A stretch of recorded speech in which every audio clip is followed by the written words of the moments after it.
So hello and welcome, ladies and gentlemen, to Malkorok 10-man normal in the Siege of Orgrimmar raid. And this fight isn't very long, it's actually fairly short.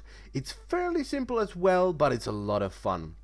For this fight you want to bring 2 tanks, 3 healers, and a mixture of DPS, ranged being slightly better on this one. And as soon as you start the fight, an ancient miasma will fill the room, absorbing all healing received, but creating an ancient barrier that absorbs damage equal to the amount of healing absorbed, up to a cap of 100% of maximum health. In addition, the miasma will tick for 30,000 shadow damage every 2 seconds. So in terms of healing, this fight is fairly similar to Torto's Heroic. So as soon as you pull the boss, everyone will get a red debuff. That means that your absorb shield is not strong enough. Okay, and if you get hit by something, you will die.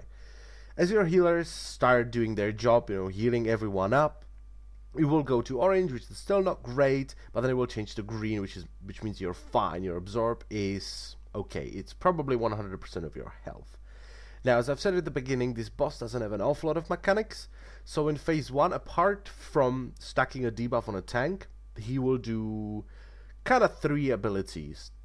The first one, he will just throw someone into the air. He will do some damage to them and you can't do anything about it. Okay, our mage was using slow fall, and I had a glyph of grace, which reduces falling damage, but that's about it. You can't do anything about it, okay?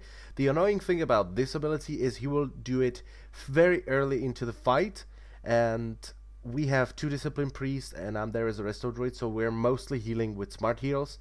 So that person will probably take damage from it. But unlike Tortoise, until you reach phase 2 in this fight, you can't heal anyone up. It's all about shields, you just can't heal anyone up. Which can be fairly annoying at times. If your tank takes a bit more damage than you expected, he'll be stuck at 50% health. Which might be dangerous, okay? The shield can still go up to 100% of his maximum health, but it's much better if everyone is at 100% health.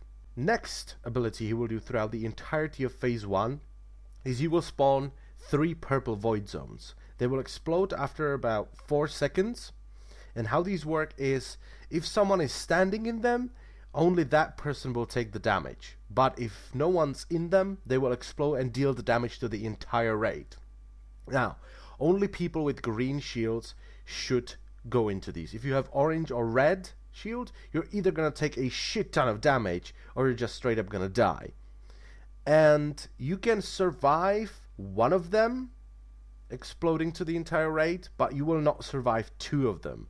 And because you don't have an awful lot of time, your raid needs to be spread out around the entire room, otherwise you're just gonna wipe to these.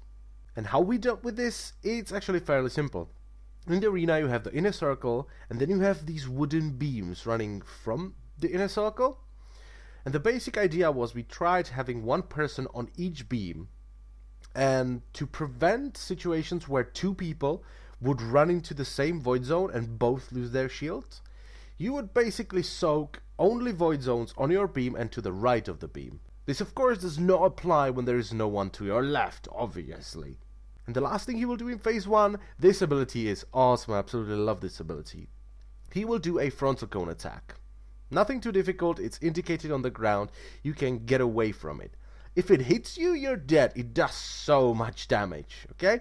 Now, the cool thing about this is he will do it 3 times in random directions.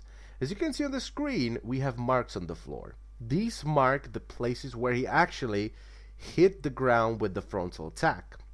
Because once he does this 3 times, after a short delay, he will hit them again, but with no indication, and it will still one-shot you, and it's very easy to deal with this. Once he hits the ground with the conal attack, just mark it, and after he does it 3 times, you have 3 marks on the ground, and just get away from the marks, because it will one-shot you, okay? So that's the phase 1, let's go over phase 2. And phase 2 is even simpler than phase 1. Once he reaches 100 rage, he will go into phase 2 and his auto attacks will start doing 1,800,000 physical damage in a cone in front of him, split between all targets. So you need to stack up in front of him and heal a lot, because even though it's split between 10 people, it's still a lot of fucking damage, right? With each swing he will lose 5 rage, so he will do a total of 20 swings. But while this is going on, random people will be targeted with displaced energy, This is a debuff that will tick for 250,000 shadow damage every 3 seconds for 9 seconds. And when it expires or is dispelled, it will do 450,000 shadow damage to everyone within 8 yards. So this is a fairly easy thing to deal with. If you're targeted by this, if you get this debuff, just go away, let healers dispel you, or just let it tick out. Okay, it's not too difficult, just don't let it expire in the middle of the raid because you're gonna wipe them. Additionally, once phase 2 is over and he goes back to phase 1, he will have a buff. It will increase his damage by 25%, and this will stack. So you can really do phase 2 only once. You can do phase 1, then you do phase 2, and once you're doing phase 1, you really need to kill him. Okay, the second phase 1 should be the last, because 25% additional damage with phase 2, yeah, you're gonna die, so you can't really do phase 2 twice. But he doesn't have an awful lot of health. You can Bloodlust at pull and just bash him in the face really hard. It's not too difficult. And that's it. As I've said at the beginning, this boss is not too complicated. It doesn't have an awful lot of abilities, but it's a lot of fun. I enjoy this boss so much. This might be my favorite boss. It might be even better than Iron Juggernaut. So, once again, I wish you good luck against this boss. I hope this was helpful, and I will see you in another video. Bye bye.